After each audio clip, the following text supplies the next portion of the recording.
Now what do we do?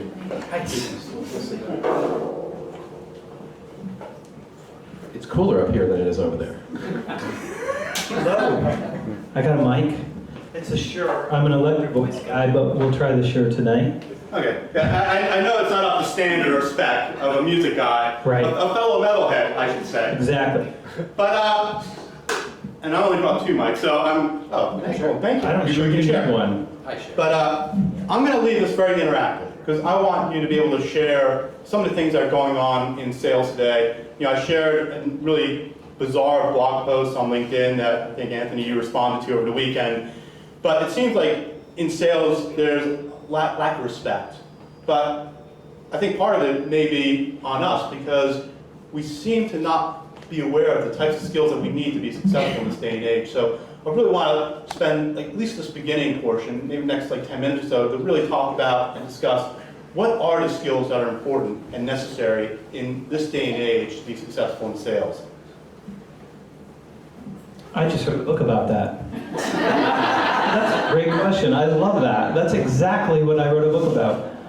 I think that the challenge for salespeople is that for a long time, sales acumen was what you needed. So it was prospecting, closing, storytelling. Switch your mics. I have one good mic. It was things like diagnosis and negotiating, and that's what really changed. What's changed is now you need business acumen. That means you have to actually think like a good general manager or somebody who's in charge of a company. So you have to look at it through this different lens that you didn't have to look at it through. And I keep teasing sales audiences, so if you heard my punchline here, I'm sorry, but I gotta tease you with it anyway. You only need 2 things to be a trusted advisor. Do you know what they are? You wanna guess? Advice and trust. Advice and trust, yeah, smart. That's why she's sitting in the front of the class. The smart kids always sit up front. You only need trust and advice. So the problem is that we've been taught for a long time it's know, like, and trust. And that's still true. That's never going to change because we're human. But the advice part is where you're going to differentiate yourself. What do you know? And so there's a bunch of guys, like Mark pointed to me last night on LinkedIn, who think that there's information parity, the buyer has all the power, and it's just not true. If there's information parity, that's your fault. That's your fault. That's what you're not doing. It's your job to go out and learn so much that you can call and say, I have ideas for you that are going to change the shape of your business. That's your role now. Nobody's told anybody that. You don't see books other than Jack Malcolm, who wrote a whole book on business acumen. You don't find it even being talked about, but it's the gap. And then I'll give you the 2 other ones that are the last 2 chapters of the book. Change management. Your clients aren't changing because they're stuck in the status quo and they're scared to death. And like all of us, they fear the wrong dangers. They think that it's scary to think about change when they should be scared not to change. And if I asked all of you, think about what's going wrong in their business and why they should change, you'd come up with the reasons immediately. But you got to go deep on those and get the insight so that you can go out and say, I got an opinion. I got a point of view about your business. I've got a way that you can get out of this trap that you're in right now and do better. That's change management, which means you're going to go get consensus. You're going to have to talk to a lot of people, north and south, not just starting at the top. You got to go up and down, and you got to go side to side. You got to get out of IT and into the business case. You got to start figuring that stuff out. And the last one is leadership. You just have to step up and decide to lead. I don't care who you work for, your company's not going to come around and make you a leader. They're not going to. The worst thing that could happen to you is they'd make you a sales manager. So you get none of the joy of sales at all and just pain for the rest of your life. If you love forecasting, if that's your favorite thing, you want to be a sales manager. Because that's the question you're going to get. The customer part is better, but you have to figure out, how do I lead these people? So you step into it. You're a leader as soon as you say, I'm a leader, I'm going to take responsibility for this outcome. That makes you a leader immediately. That's all you have to do. And the odd thing that you'll find is that no one will stand in your way. They'll be like, wow, they're going to do the heavy lifting? Hey, have at it, young man or young woman. We love that you're going to do this. They'll just step completely out of your way. And then you can start commanding resources inside your own company, and you can start getting credibility outside your own company. That's the big 3 from my view. Anthony It's going to Iannarino. be an interesting dance. Yeah, that's why I hang out with this guy. I think we've got up here the finest sales mind alive today in the world, and I've been following this guy for over 6 years, and it's been fun being friends with him. We actually share a mutual client. That's one of the reasons we were able to come out here to New York together. And if you haven't grabbed his new book yet, I was reading it for the 3rd time on the flight over here today. So a shameless plug for The Only Sales Guide. I don't like the title. The Only Sales Guide you'll read this year. But yeah, I was privileged and flattered. He asked me to write the foreword to the book, and it's not hyperbole, it's not exaggeration when I'm telling people. I think this is the most comprehensive sales book written this decade. The world needed this book. The world needed to hear the truth about sales, and those of you, and a lot of you, thank you for coming. We got friends from far away. We got a friend Dominic who took the train down from Albany tonight to be here. Thank you for those of us who are supporters on LinkedIn and other places where you share and promote our content. Where was I going with that? I don't know. You're sentimental tonight. That's nice. Oh, mushy.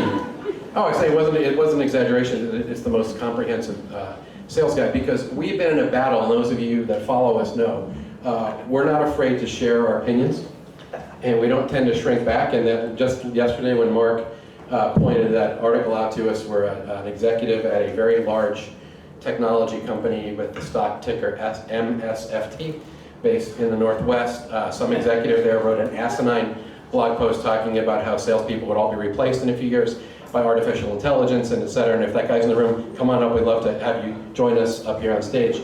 Anthony just took him apart in his response, and I'll let him give you his great line about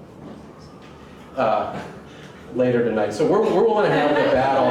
I don't know what he's doing behind my back, but we're willing to have the battle and have the hard conversation. Here's my quick answer to Mark said we want to talk about the skills we need to bring value today. I'll tell you the 3 things that I'm seeing every day in a wide variety of industries and all types of sales roles that are killing sales performance. Number 1, and this is not rocket science, and I always make sure my clients pay me before I tell them this, but the number one reason that salespeople are not developing more new business today is because the people in charge of developing new business spend a shamefully low percentage of their time working on new business development. They clean the bathroom, they sign up for the Halloween party committee, they babysit their favorite accounts, they play good corporate citizen, all that stuff I'm always talking about. People don't spend enough time selling. That's issue number 1. Issue number 2 is we don't prospect. I know Mark wanted us for sure to hit on prospect tonight, and Anthony's big on that topic, and so am I. We don't work the top of our funnel, and there are idiots in our business that have been writing lies that we all want to hear, that prospecting is dead, it doesn't work anymore, the phone is passé, and buyers go 2/3 through the buying process before they're going to engage a salesperson. And you know what I say to that? That's only true when lazy, reactive salespeople are sitting on their ass waiting for a lead. My clients are not waiting for the buyer to get 2/3 through, so then we show up late and we end up getting commoditized and we're eating the dust of a more proactive competitor. So we don't work the top of the funnel, we don't prospect, we don't get into deals and opportunities early. So 1, we don't spend enough time selling. 2, we don't work the top of the funnel. And then I think the 3rd issue is value creation, and it's really one of his specialties, and it's why I brought him into one of my large clients, because they were in a situation where they kept getting commoditized. And I get that there's a lot of procurement weenies with letters after their names whose job is to squeeze us, and they want to put us in a vice and squeeze all the fun and the creativity and the margin out of our deals.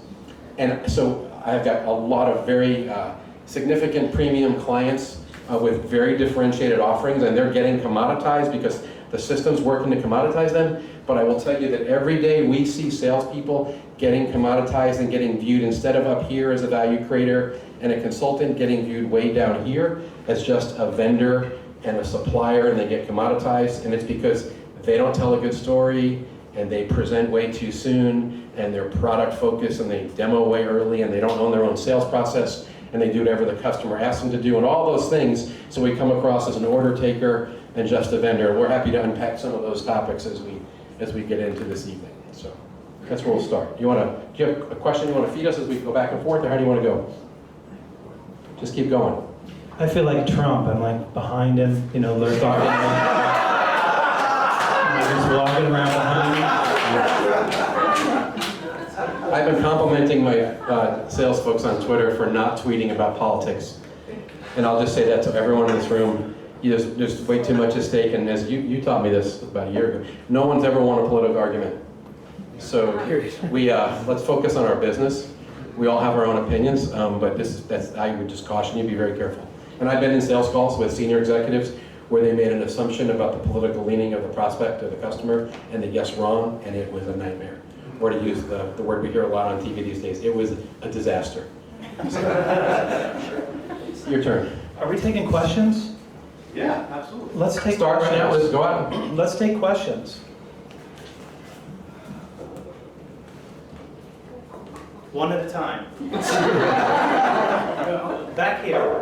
Yeah, so we have a SaaS product in the SMB space, but we're moving into the enterprise space. And there's a lot of challenges associated with that. So I was wondering if you could speak to that, about the challenges that you guys have seen, both in terms of your clients or your own personal experiences, and how you've overcome them. What's the question? From SMB to enterprise? Yeah. Making that leap?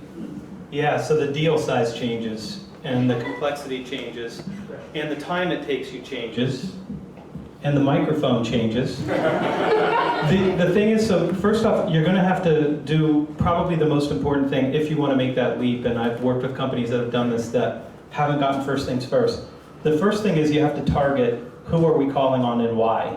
What's the specific, compelling, differentiated value that you have in that space so that you have an entryway. You have something that you can come in and say, we got a different point of view, we've looked at this problem in a different way, we've made design decisions based on what we know about people like your people and the challenges that they have day to day. So you've got to get that target list.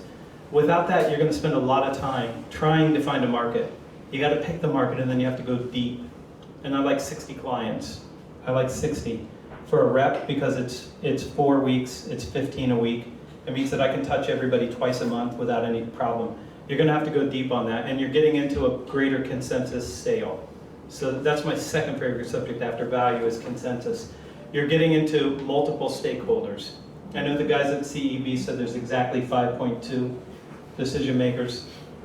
I don't know what that means. I've been in rooms where there was 14 and there were 3 decision makers, and the rest you could tell just by the questions that they looked at and asked to their peers, indicated who the real center of gravity was.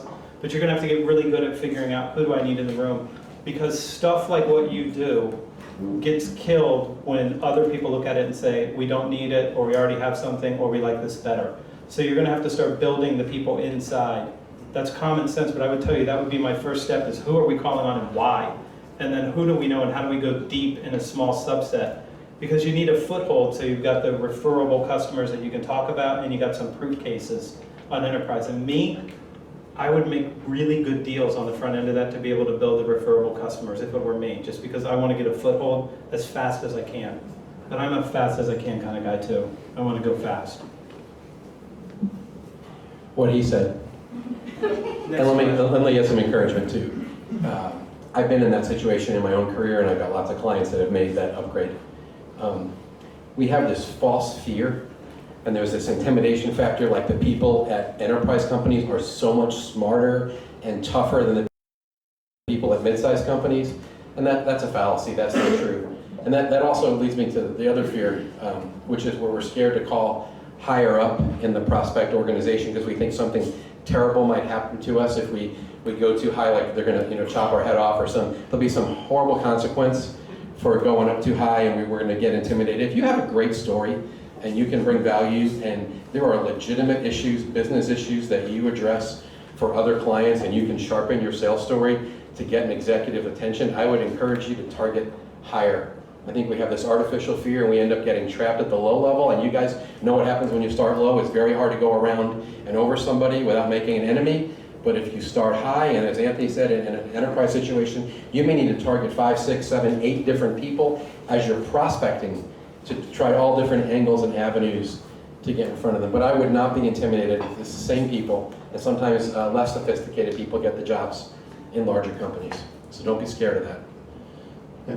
One of the things that, the voice from the side here, you always hear a lot about social selling, right? But there was a post that you wrote, Anthony, a while back ago about the 10 skills that I would teach before I teach social selling. That was the 10 after the first 15. Yeah, that was after the first 15. So I read the 10 first, and I was like, okay, well, there's the 15. But obviously there's a lot of things that sales reps can build up skills on. I mean, if you had to kind of crunch it down to like, these are the 3 that are gonna be the essentials, what would they be? First, it would be business acumen. I want you to know something. And the second one would probably be, in this case, the way that you're asking this question, the ability to communicate, and particularly over the telephone. I mean, I would do telephone skills long before I would do social selling skills. I think that the ability to pick up the phone and get somebody on the other end of the line, that frightens people now, is so fundamental and so much faster than anything you can do. It's shocking. I was at the Sales 2.0 conference in San Francisco, and I was sitting across from a social selling guru. It's true. And it was fine. We had a great time. There was no animosity. He's like, I don't believe it. We were doing fine, but the woman sitting next to her is just a straight hustling cold caller.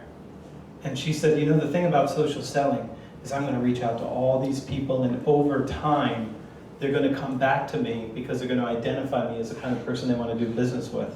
And the girl sitting next to her said, give me the list and I'll have them called by the end of the day.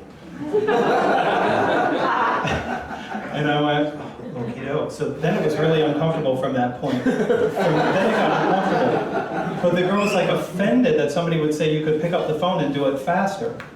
The time keeps ticking away. You don't have time. That's the one thing you don't have. So when you think, well, I'm going to cast a line, instead of being a hunter, I'm going to be a fisherman. So I'm just going to have a lot of lines sitting out there. And I hope I snag something when it comes along. You're leaving your future in the hands of luck and fate. That's not something in your control. You don't control when people run across your content. And I know, because I create a lot of content. I'm telling you, as a content creator, I know this. You've got to take your future into your own hands, and that means you pick up the phone and you make the call that you need to make, and you get that person on the phone and you book an appointment, because it's speed. It's speed to market. You've got competitors. When you're not doing this, I've written this recently, and it's one of my favorite things to teach now.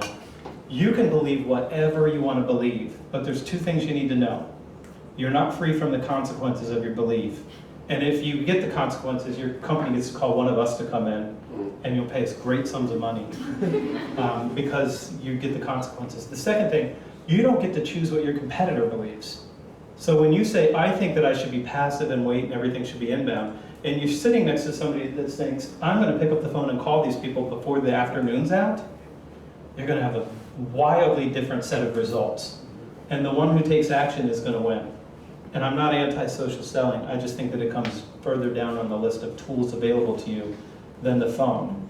And I'll say one last thing. This is in your hand. Most of you have it in your hand now. You can't set this down. You can't be away from it for more than about, 14 seconds, and then you're like, where's my phone? 3 seconds, yeah. It's in your hand every time. So if I had to say pass the phone, my second best choice, I would text a customer. And I text them now, and they immediately text back. And they know that they got the text because it's in their hand when they're in the bathroom. Fact. That's a fact. Yeah. Good. Well, then, believe it or not, I am also a fan of social. I would never write that way. I have some significant clients that found me on Twitter. I wrote a blog post, and some sales guru like an Anthony retweeted it, and someone read an article that lined up with what their needs were, and I got a phone call. In fact, I've got a client in Memphis. I've been with them for 4 years. They found me because someone in our circle of sales bloggers tweeted an article that I wrote. I love social. I love free leads. I love referrals. They're awesome. What we're going to tell you, though, is that every top sales killer who makes the numbers year after year takes full responsibility for filling their own pipeline. And the biggest issue we have with the social selling charlatans is that they preach that that's the only way. It's you have to have permission, and it's serve, don't sell. And the consequence, and we see it because we do get called into these companies, and frankly, the social selling movement has driven a lot of business to people like Anthony and me as we've gone in to try to help companies get back to being proactive.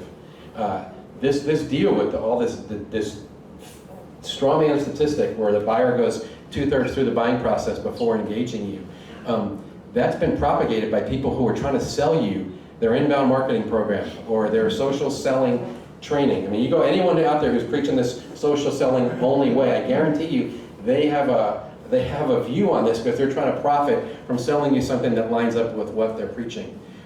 What I'm seeing in companies, and this goes right to the heart of your question in terms of things I would want to teach before social selling, You have to be able to get the discovery meeting on your own. It's great if you have BDRs and SDRs, and that's a big hot topic, and I love every lead that comes in from the company that was set for me, or an appointment that was set. And I was doing a workshop out in San Jose a couple weeks ago, and one of the senior consultants in the company said, I view the appointments that are set for me by the BDR team like we should view Social Security as a percent of our retirement income. I'm not counting on the government, and I'm not counting on the SDR to fill my funnel. I need to fill my own funnel. I'll take it when it comes. So along the lines of what you said, communicate. Most people in sales are really not good at telling their story. We both write about this a lot. We talk about what we do. We talk about our company. We do a feature dump when we do a demo. We are not good at articulating value. When I say value, I'm talking about what are the issues that we address for our clients. What are their pains that we remove? What are their problems we solve? What are the great outcomes and better results that we achieve? You have got to work on your sales story. So when you're emailing and when you're phoning, and even early on in a discovery meeting, when you're, whether it's on the phone or face-to-face, you are very quickly positioning yourself as an expert and a consultant. And I promise you, if the first few things out of your mouth or in something that they're reading are about the issues that you're addressing for your clients and the outcomes that you're producing, it changes the entire dynamic of the conversation. Their defenses come down, and all of a sudden they see you as this expert, and they want to talk to you. And that's when you go and ask for the discovery meeting, because you kind of earned it, because you're going to bring them value. I was just reading that in your book earlier today about how important it is that we promise value to earn the time of people. Yeah. So I guess following on the question of values, how do you actually start to think about talking about values? I think that's probably one of the toughest things I see when I listen to a lot of younger sales reps particularly, but even those that are pretty seasoned. They don't really tell a great story. It doesn't seem to be value, it just seems to be more product and features, particularly as we're talking about SDRs. It might be a certain subject area to delve into later tonight, but particularly folks that don't have a lot of business acumen, to your point, Anthony, how do you actually start to build up that value creation? I'll give one quick answer. Case studies.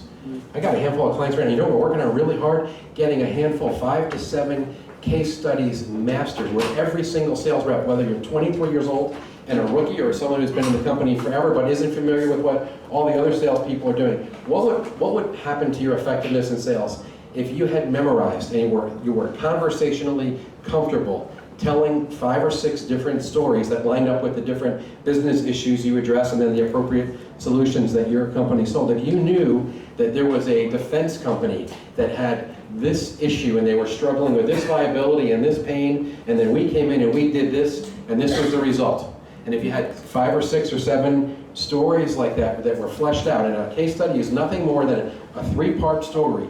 This was the client's condition when we found them. Here's what we did, and this should be the briefest part, frankly, and here was the outcome. And if you could commit that to memory and get that's the key, so you're not scripted, conversationally comfortable where those are filed away in your brain, so when you hear a prospect say, we've got this issue, or when you're doing your probing and you hear that this is something that they have an initiative for, you go, oh, that sounds a lot like ABC Company. Just a couple of years ago we ran into this is their pain, this is what they were trying to achieve, here's how we attacked it for them, and here was the results. I mean, I think if I had that for any client, I could sell for anybody.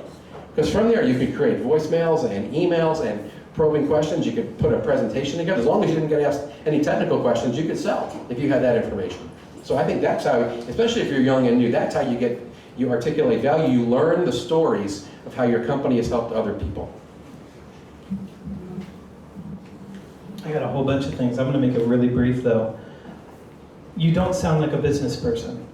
I mean, the salespeople that can't talk about value don't sound like business people. They sound like salespeople. And your client's not trying to hire a salesperson, except one guy who was here, one of our sponsors. He's trying to hire a salesperson. They're not trying to hire a salesperson. They're trying to hire somebody who can get them a result that they can't get themselves. That's what they're trying to do. So you need a couple things. One, you need massive insight. So you have to think and read and study so that you get the insight, so you're conversational. Like Mike says, you can't be conversational if you don't have anything to say.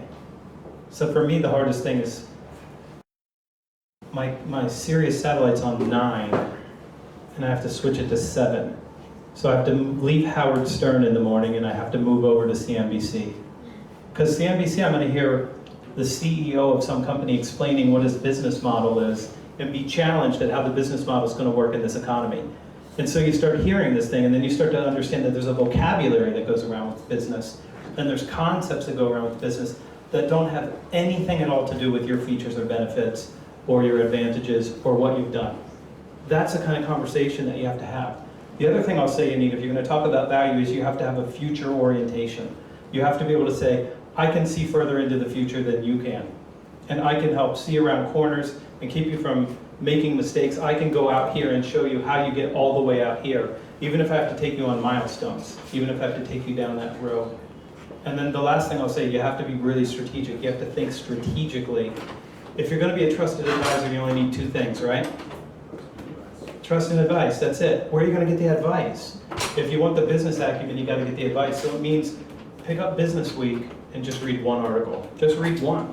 And pick up Fast Company, and pick up Inc., pick up Fortune and Forbes, listen to CNBC. Just one thing a day. Just one thing a day, listen to it. And then start paying attention to the conversation that your company's having and your clients are having, and listen to the conversation going on in the world. CNBC is the greatest thing on earth. If you want training to think like a business person, listen. Just listen to CNBC while you're driving. Osmosis. When you're out, you're going to start picking things up. My favorite story from listening to that was the CEO of Netflix and the host of CNBC. What's his name? Reed Hastings. Yeah. Reed Hastings is being interviewed early on. They're still mailing DVDs. And the CNBC person challenges his model, and they say, your model's kind of dumb because you're just sending DVDs by mail, and we don't think it's sustainable with the internet. And he goes, yeah, we thought about that when we named the company Netflix. we knew that this was going to happen. We're preparing for that. And you just get to hear this kind of a dialogue that you're like, yep, this is how people are thinking. They're thinking about what's the future, what's your plan for that. You get to hear this stuff. You've got to get deeper if you want to be a trusted advisor. If you just have to sell something and it's transactional, you don't need to worry about this. For most of us, that's not true. We need to be differentiated. We work in crowded markets. You're the differentiator now.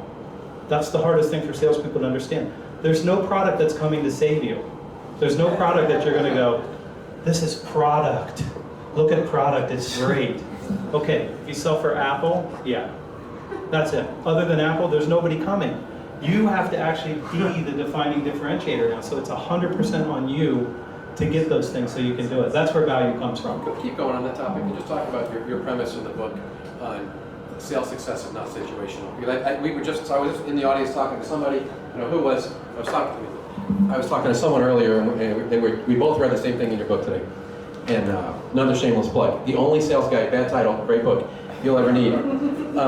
Where we were talking about, there's sales guys that work for Apple that are totally missing their number. And then there are guys working at, never heard of them, industrial companies, blowing their numbers out of the water. Yeah. And the sales success is not about the manager, it's not about the product, it's not about the competition, it's about the sellers. Can you talk a little about that? Yeah. I got a friend who sells cardboard boxes. Can you think of anything more commoditized, more boring, less differentiated? If there's something I can't think of it, it's literally cardboard boxes. That's what he sells. What a shitty product to have to sell. You're like, what makes our boxes different from anybody else's? The little print on the bottom that has our name on it. That's it. There's nothing else. He's got nothing else. And he's killing it. He's making, literally, as a sales rep, millions of dollars selling cardboard boxes. And then I see people, I have a client in the sexiest business on earth, I can't tell you what it is. Trust me, it's the sexiest business on earth with the greatest product ever in the history of mankind. Period. If I told you what it was, you would go, I want that. But you can't have it because you're not worth $30 million. If you were, you could have it though. And there are people failing miserably with the hottest product on earth. There are people with great managers and bad managers. People with bad managers still killing it. It's literally individual.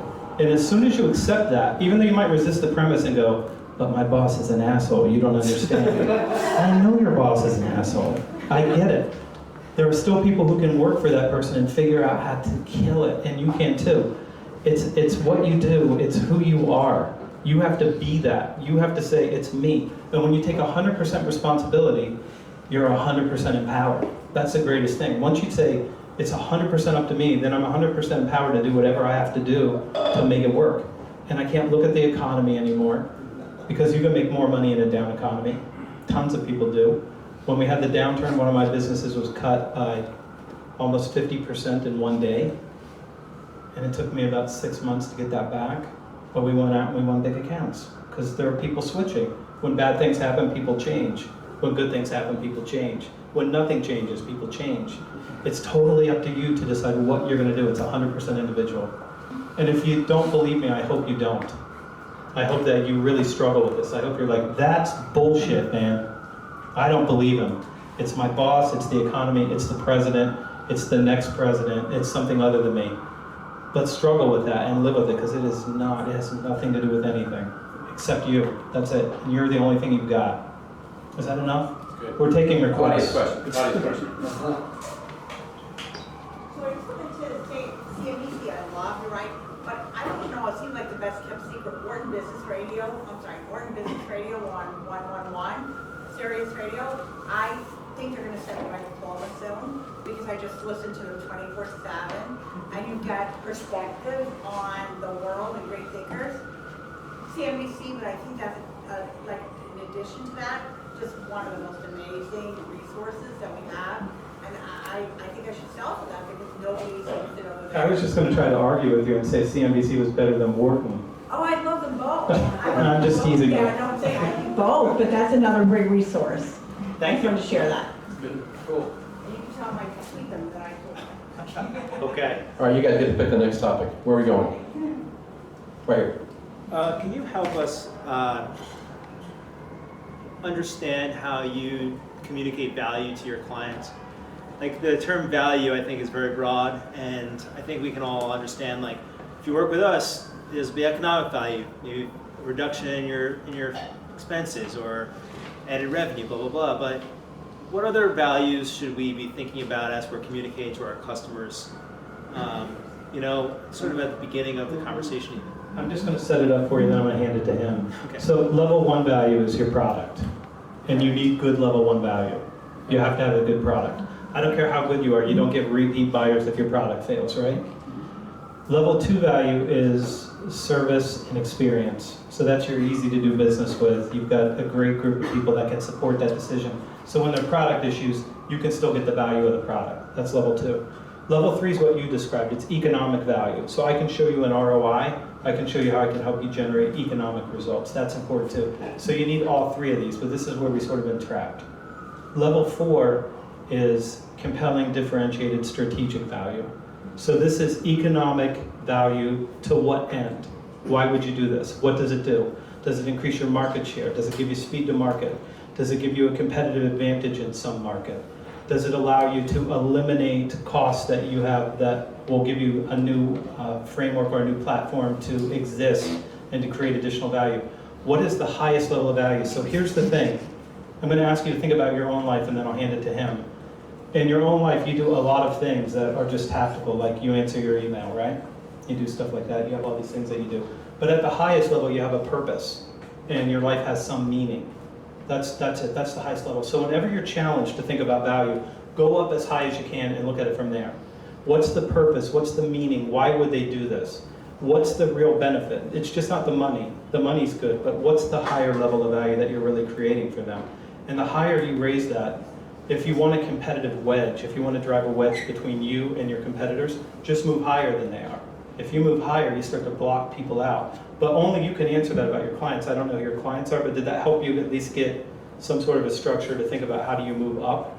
Yeah, I think it's challenging. I mean, it's not clear to me yet what that 4th value would mean for my clients, except maybe adding more incentive on the product, right? Like, the product should do more than just that basic fundamental performance deliverable or whatever that result is, but give you extra benefits, added value, if you will, to that. But I don't know yet what that really means at that highest level. Then just ask yourself this question: why? Why would they buy this product? Because it's going to do this for them. Okay, why do they need them to do that? Because if they don't do this, then they get this problem. What if they don't solve that problem? Why is it important for them to solve that problem? Because if they don't solve that problem, then they get this. What happens if they get that? Why do they need to avoid it? Just keep asking. You get to 5 whys, you're going to have an answer. If you just keep asking why, and if you don't know, you're a young guy, if you don't know, be really, really stupid. Be as dumb as you can be. And just go to the customer and say, I don't really understand why you would do this. Explain it to me. And they'll go, let me teach you. They're happy to teach you to think about their problem. And go, then why would you do that? And what happens if you don't? Just keep asking and tell them, I'm trying to learn how somebody like me can serve somebody like you. Just say those words. I want to learn how somebody like me can serve somebody like you. They're going to educate you. I learned to do this when I was 25. I went to distribution centers and I said, you guys are always talking about throughput. I don't even know what that is. And they said, well, it's how fast we can move things from here to here, and it's how we count things. And I said, well, why is that important to you? And they're like, well, we have a certain model, and it says that this is the cost for these things, and when we exceed the cost, it's profitability, and they start teaching me this. And I kept asking people, tell me about throughput, tell me about throughput. Then I walk into about the 5th client, and I'm like, hey, listen, are you guys thinking about throughput? Because a lot of people are concerned about this, and I'm like, you're a really smart guy. What do you know that we don't know? And I just know what other people are doing. It only takes a couple times asking why, and you get smarter. But you have to assume that you're dumb first and say, I don't know anything, will you please teach me? You're gonna have people teach you. And then they're gonna wanna work with you because this is a person who shows up that's trying to figure out how to help them. They're like, oh, this is a guy who's trying to figure out how to help me? I could use a person like that. That's gonna help put you in that trusted advisor spot. You ask a really hard question, that's a really good answer. I'm gonna give one simple angle on that. I think that oftentimes we get messed up when we think about value because we take a self-focused approach to value. We look at it through the lens of our own company and our own solution. So it's how do we layer value into the product? How do we give them more for their money? Is it more feature, more capability, etc.? I think we get it backwards. I think we need to put on the customer's lens. And I think value is defined through the eyes of the customer. How does this benefit them? When I'm helping clients work through their sales story, which I say our sales story is our most important weapon. It's what I call our collection of compelling talking points. One of the key things I ask salespeople to do when they're working on their story is go call 5, 6, 7 of your company's absolute favorite clients, the ones who are raving fans of yours, and ask them, why did you buy from us in the first place? And how have we improved your business and your life, right? What is the experience? Well, why do you keep buying from us? Why do you love us? First of all, it's a wonderful client retention tool to let them articulate why they love you, but they're gonna say more powerful things and more accurate things than you would ever come up with. And if you can capture that language and then spin that back into your sales language when you're prospecting or when you're doing discovery, or even like Anthony did, the examples, he learned a lot about throughput matter, and all of a sudden, every sales call he's talking about throughput, he looks like a genius. That's value. Does that make sense? We have to stop looking at it through our eyes and our product and start asking, it's the WIFM, it's the what's in it for them, what's in it for me from the prospect's perspective, right? So, one of the things I like to teach salespeople to ask themselves, before you say something, before you send an email, before you put a presentation slide together, ask this very simple question. So what? So what? I think that's so critical. Well, we definitely want to get to questions, but I want to actually drill on this point because what you said was really important, like language. And I get a lot of language in a lot of emails and prospecting that comes my way that just seems to miss the mark. Sure. And it seems a large part of it is this drive into sales specialization, and that we let these other people prospect on our behalf. I just want to touch on that a little bit, and then then we can start to take some other questions. But I think this is like a really important aspect that I want to just dive into. Okay, go ahead and take a question. So we want to talk about other people prospecting for us and what are the consequences? So, well, the consequences of building SDR teams, the good, but also the bad, the consequences, and why prospecting is still such an important skill, even if we're not the ones that are necessarily prospecting on a regular basis as account executives. Boy, that's a loaded question. There's a lot in there. I'll take one second and plug a friend of ours book. Trish Bertuzzi's got a book called Sales Development Playbook. It is a very hot book. and it is the best written book I've read in a long time. It is funny, and this is the point, and she's an expert at sales development, so if that topic's on your mind, Sales Development Playbook is a really tremendous resource. I'm not an expert in the SDR team world, but here's what I see in some of my clients that do have BDR or SDR teams, and frankly I can't even tell the difference what's a BDR and what's an SDR, but when you have other people making appointments for you, here are some of the consequences I'm seeing. I'm seeing a lot of no-show appointments because there's no skin in the game relationally between the BDR person and the prospect. So when the AE shows up for the scheduled discovery meeting, the prospect's not there. And one of my clients is also a SaaS provider. What we figured out was that the prospect was getting frustrated because it was very transparent to them that the BDR wasn't going to even participate in the discovery call. And this was simply almost like a service that you were providing. So there was whatever relationship and good and value and bond that was created during that prospecting attempt, it didn't get handed off to when the actual discovery appointment happened. So there was definitely a deficiency there. In terms of, I'll just share this from my own experience, both mostly in my own career, and then I can tell you through various clients of mine today that are prospecting very heavy. The number one producer, the true sales hunter in every one of my clients and in the companies where I was the number one sales guy, we prospected ourselves. You picked, and use his phrase, we picked out dream clients. I call them dream prospects, the people who looked, smelt, and felt like your very best clients who loved you and got the most value, and you wrote their names down, and you were laser focused. Every week you're going to do something to move the ball forward to try to get in. And we would work our butts off, working the top of the funnel, laser focused on that list. And it was, and I knew, I can tell you today, if I went into a prospecting campaign and I had 15, 20, 50, whatever the number was, dream prospects that I was working, as I studied that list and as I sent out the first round of emails and started leaving that first round of voicemails, knowing no one returns, just this is for free, no one returns a first message from a salesperson unless by miracle you call on the exact right day that they have an issue that you happen to leave a message about. The person who gets the callback is the one who, through perseverance and creativity, earns the callback by being creative and not robocalling and sounding human and dripping little value nuggets and call after call after call. And I know a lot of you, I see you nodding. How many times after you've left the fourth or fifth message and you've gotten a little funnier or inappropriate and you get that call back, and how do they start that call? When that person calls you back, what are the first thing they say to you? Call me a million times. No, usually you say, hey, thanks for pursuing me. I'm so sorry I haven't called you back yet. And then who has the chips, right, in that negotiation, right? All the time I see those meetings turn into, those conversations turn into meetings. So when you prospect on your own, I just think you have a lot better control. It goes back to what you were saying. You're taking control of your destiny. You're not dependent on someone else doing it for you, but I'll let you talk about that. I thought the question was about language. My bad language? He's too polite to use bad language. One second, let me say just one thing about language. I think it matters a great deal, and if you're a young person and you work from home, you need to hang around people who have really good language. Yeah, outside of that, you have to figure out how to get those words.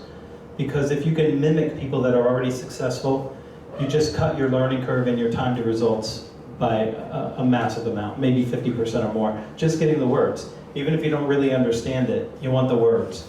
And if you can find people that have those words and get the words, you want them. And I'll just share with you my view. I hear SDRs and people say, we'd love to do a web demo, tell you about ourselves and our product and all the things it can do for you. Sounds great. I hope I could spend an afternoon with a salesperson talking about themselves and their company and their wonderful, totally differentiated, change the world product that looks a lot like a product I already have. Not too compelling for the customer. But if you say, listen, what I want to share with you are the 4 trends that are going to impact your industry over the next 12 to 18 months. 3 decisions you're probably going to have to make. We have a viewpoint. I'll share this with you. And whether we ever do business or not, you're going to have the information you need to ask better questions of the people you're doing business with now or the people that you're going to do business with in the future. And this is going to help you clarify your thinking. What do you look like Thursday for a 20-minute meet and greet? I'm going to bring 4 slides with me and I'll leave you the deck and you can share it with your team. That's a different conversation, right? That's a different conversation. if that's a different rep, that's a person that's like, well, what are those 4 things? I need to know what those are. What are the 3 decisions I'm gonna have to make? Because I need to know what those are. And if you wanna scare the living shit out of an executive, especially a C-level executive, tell them that there's something they don't know. Nothing will scare them more than that. Wait, there's something I'm supposed to know everything. I have to be infallible. And now you have something that gets on the hook, and it's not talking about me, it's not talking about them. I'm not coming in to do a diagnosis. You know how many salespeople come in and say, just wondered what kind of pain you're having right now with your existing supplier. Again? I just did this with 2 reps last week. You don't have an idea? You came here with no ideas? You need the ideas. That's where it starts. And this gentleman wanted to ask a question. Is that part of this follow-up? It's a follow-on, and then I have another question. The follow-on is about the whole thing of value add. And I find that even SDRs who've only been doing, who are relatively entry level, who've been only doing this for maybe a couple of months, the thing that they don't necessarily realize, I don't think is even told to them all that frequently, is that if they've been calling hundreds and hundreds of people, at the end of the day, the average prospect they've talked to has been in maybe 2 or 3 jobs at that point, experienced 2 or 3 different companies in their experience. The SDR, 22, 23 years old, calling hundreds and hundreds of companies, creates such an experience set so quickly that they don't even necessarily appreciate it. But if you suss that out, they're like, oh yeah, I know exactly what's going on. They can do some pattern recognition, which it's extremely valuable if it's pointed out to them, and then they can do that leading If you let them. And if you let them. Mm-hmm. Because in most places, the SDR is told, find out if they have budget, authority, need, and a timeline, and then give them to a real rep. Right. And then they say, I don't know where to start or end this conversation because they asked me a question, and to answer it, I would have to actually say something. And then if I hand it off, then I hand it off to the sales rep, and they say, you did a diagnosis and asked them all these questions, now I don't have anything to talk about. That's the challenge. I think you're right. I think that there's nothing more valuable than making hundreds of phone calls. You're going to get chops really, really fast. You're going to start to see the pattern if your company lets you. Tom, did you know? I just had a question. So you said before that one of the #1 reasons why your clients are not selling more stuff or more things and more products is because the people who are supposed to be selling aren't selling. They're doing other things. What can those people do to find more time to sell? Okay. Mike, you talk a lot about the time sellers have to sell. Yeah. There's 2 ways to attack this question. The gentleman asked, what if the biggest issue that gets in the way of us getting more new business is that people selling don't spend enough time selling, particularly focus on new business, what do you do about that? And how do you get them more time? I'm going to give you 2 totally different answers. First, I'm going to talk about role definition and the stupidity in the way we do sales management in a lot of companies today, where we have people in sales hunting roles who are proficient sales hunters, the very few who are the cream of the crop, proven hunters who love to prospect, go out and kill fresh game. And for some silly reason, we have these hybrid roles where the true hunter not only goes out and kills the big game, which is a hard thing to do, but then after they kill that game, they got to drag that thing all the way back to the office, and then they got to cut it up and butcher it and season it and cook it and serve it, and then after dinner do the dishes and all that other stuff, and it takes them out of hunting. When you have a whole office full of people who are really good at cooking and cleaning and doing dishes, if you guys know what I'm saying. So part of the problem we don't spend enough time selling is this role that the typical American company has, where one salesperson does everything. It minimizes the amount of time a hunter can be hunting. At the same time, the opposite, or the corollary to that, is that we have a lot of people in sales roles supposed to be hunting who are really wired like zookeepers. They are sweet, and this is not an insult. This is a very important gifting. People who are nurturers and great at relationship management and client retention and projects and service, and they are awesome. Imagine feeding a little baby bottle to a baby giraffe at the zoo. It's a picture I use when I lead a workshop. And we take that person that vegan, animal-loving nurturer that wants to clean the fur out of the, a zoo animal and clean up the poop, and we give that person a gun and say, why don't you go out and kill some stuff? And we want to know why they're not successful at hunting. So that part of the problem is a role definition. The other piece is just simply comes down to good old, is the first chapter of your book, me management. Time, are you stalking me, or are you making faces? Okay. Mostly, yeah. Yeah, he calls it me management. I call it just good old self-discipline. You know what the most effective thing we can do today? The most effective executives and the most effective sellers I work with are selfish. I call it selfishly productive. They own their time, they make sure they understand their 3 or 4 highest value activities, and that's where they spend most of their time.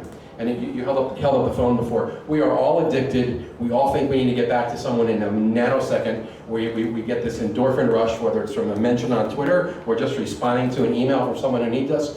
We never stay in proactive, outbound, high-value activity mode. So the biggest thing, aside from getting the roles fixed so we get hunters hunting and zookeepers zookeeping, is we actually take back control of our calendars, especially our mornings, right, which is really the best time to prospect before the crap hits the fan for you and for the prospect. And we block out times where we work on those high-value things, whether that's research or networking or phoning and doing the top of the funnel stuff that nobody defaults to. I always say this, no one defaults to prospecting and new business development mode. There's always something easier, something more urgent, or something more attractive to do than prospecting. So that ends up being last in the list. But if you take control of your calendar and you create some accountability and you make that a priority, good things happen. So that's my answer on that. Can I have your book? I'll give it back. The forward in this book is so good. It's so good. This book is fundamental. So if this is the challenge for your team of the time blocking, or for you, I was trying to give you some air cover. This is the book. You brought 2 different books, right? Both books are good. If this is your problem, this is the book that you want. His fundamental approach on this will correct your problem when it comes to hunting, and you will have a calendar with time blocked for it. That's the most important thing. Block the time. Anything that's important gets done, and he's right, do it in the morning. I think today will be blog post 2,712 for me. In a row. In a row. I write at 5 o'clock in the morning. You know why? Nobody wants my time at 5 o'clock in the morning. No one. I go to the kitchen, I get a cup of coffee, the dogs look at me like, really? Seriously?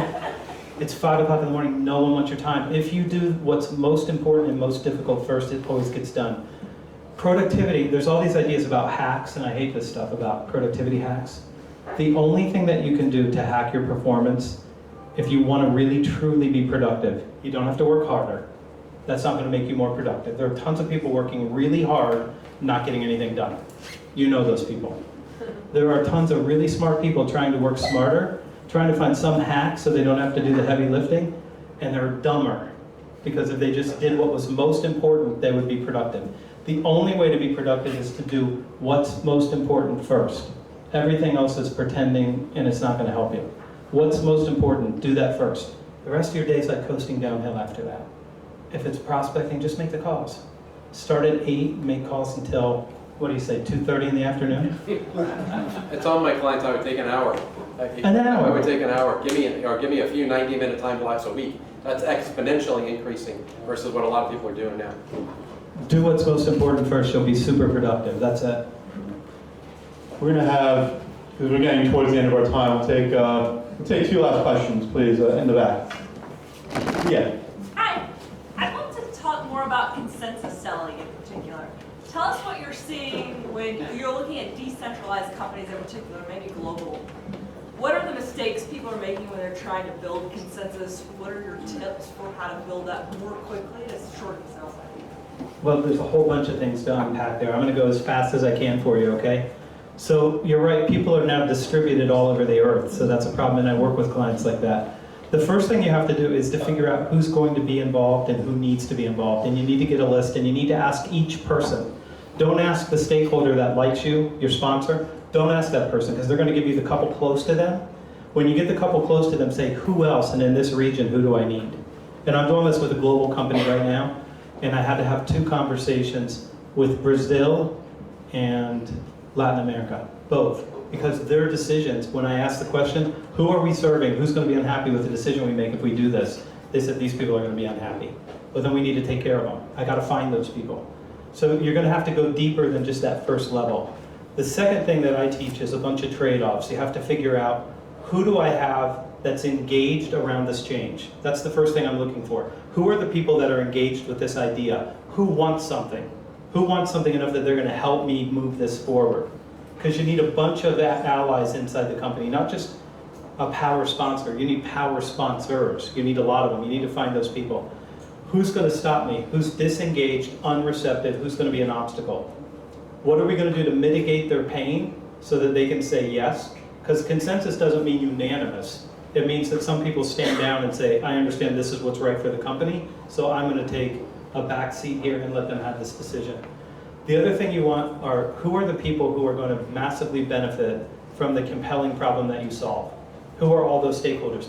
I'm not talking about the ones that you're meeting with. I'm talking about the ones north and south. So go down and go up. You got to find those people because you need them, and if you don't get them engaged early, they kill your deal later on.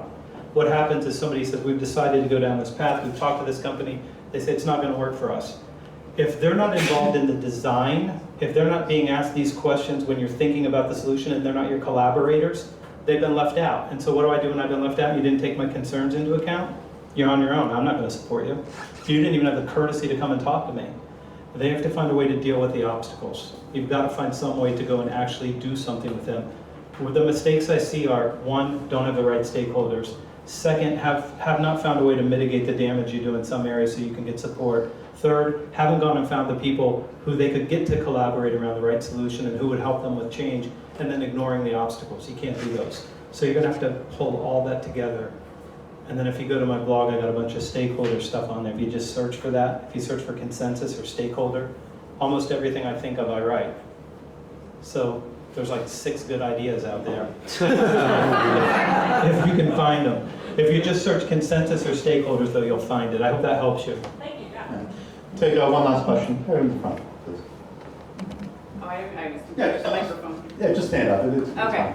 So my question is, I generally steer clear of why, because why tends to get a defensive reaction, right? So if you and I were going to take the subway home, and I go, oh, let's take the cab, you're going to go, why? Why do we have to take a cab? And it creates like a defense. So my question is, you said for getting to the highest value, you ask why. How do you get a why that evokes a feeling of curiosity? And what kind of whys create a defense? Okay, I'm going to answer your question indirectly, and then I'm going to pass it over to the smart guy. The people who are doing the best job probing, so that when we ask questions of a prospect in a good discovery meeting, we don't come across like a prosecuting attorney with someone on the witness stand. That's not a comfortable feeling, especially if we haven't built rapport yet. And I think that's kind of where you were going. They do 2 things. Number one, they tell a little bit of their story before they probe, so that they earn the right to ask those questions. We share how we're helping other people in these areas. And then when they do go probe, the thing that they're doing really well is what I call they frame and soften the question. So if I'm talking to a CEO of a $70 million company that's got some sales issues and he's got a reactive sales force, instead of putting him on the spot and making him feel like he's the only one that's got this and I don't want him to be embarrassed, I want him to open up and tell me what's going on so that I can ask more consequence questions and get to the pain and show him the ROI that I can help him fix.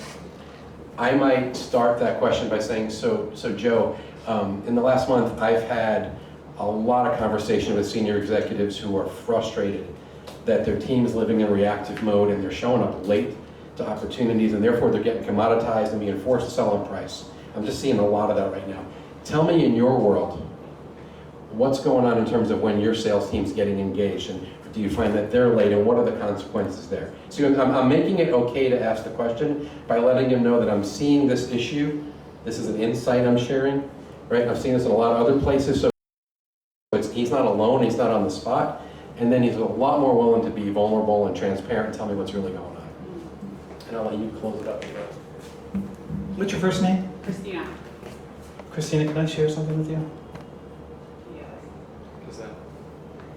You like that? What's that? Me? It's part of it. Did you recognize it? Did you recognize it immediately? Yeah. And she said, Yeah.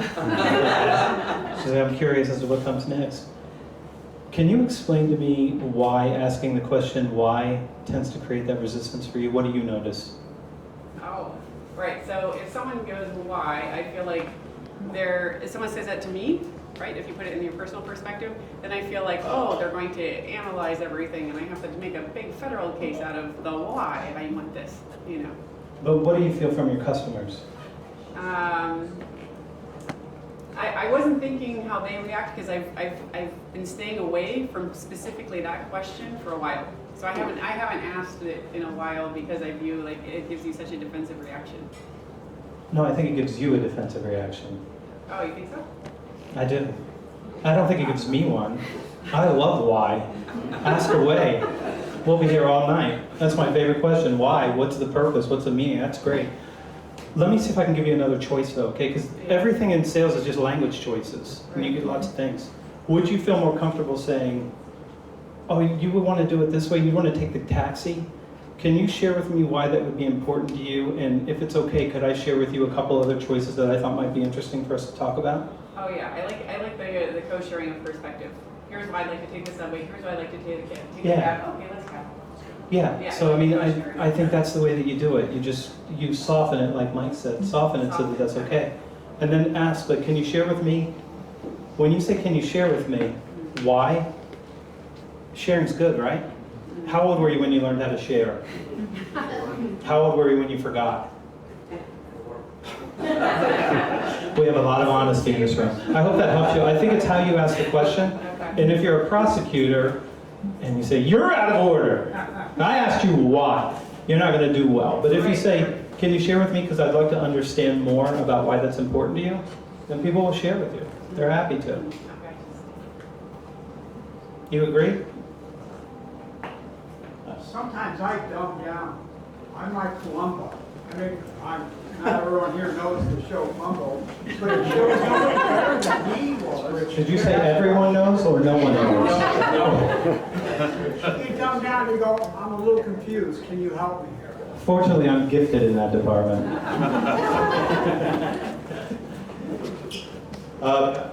Back to you. Yeah, well, I'd like to actually close up this evening.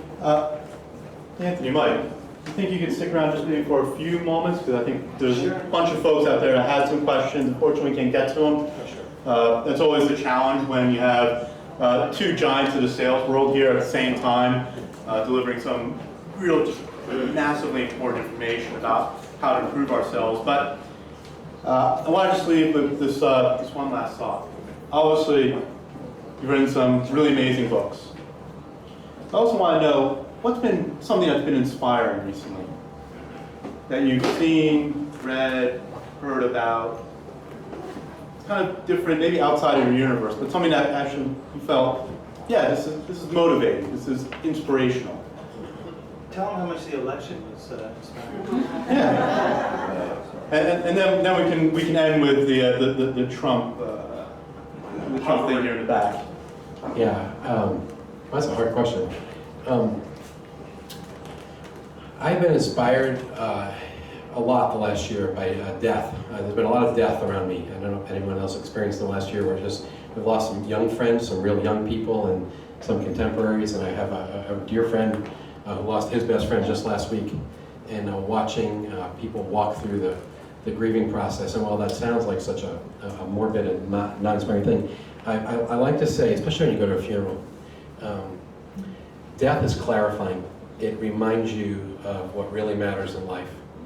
And especially, I'm sure everyone in this room has been affected by cancer in one way or another, someone you know or love or near you. And you know, I hear a lot of salespeople whining about how hard sales is. You know what's hard? Cancer's hard. Chemotherapy's hard, and surgeries are hard, and watching mothers lose their kids are hard. And I think sometimes when we see real struggles, it wakes us up to go, why don't you stop with the whining and pick up the phone and do your job and be thankful you live in America and you have this incredible opportunity to make a living and you chose to be in sales where you can actually have some control over your income and people shouldn't be judging how you minute of your time, but more by what results you produce. So that may have been not what you were looking for, but through suffering and through seeing just a lot of clarity. It really reminds me of how easy and what we do is and how blessed we are to have the opportunities that we have. And I think that's actually perfect, because I think we all should actually remember like, why we care. You know, particularly in sales, it's easy to just get lost in the day-to-day, but let's all always remember like why we care about our profession, what we do, our livelihoods, and the people that are important for us. And you want to close this out? There's nothing I need to say after what you said. Fair enough. There's nothing else I need to say. Well, I really like to thank everyone here. Let's just give a huge round of applause.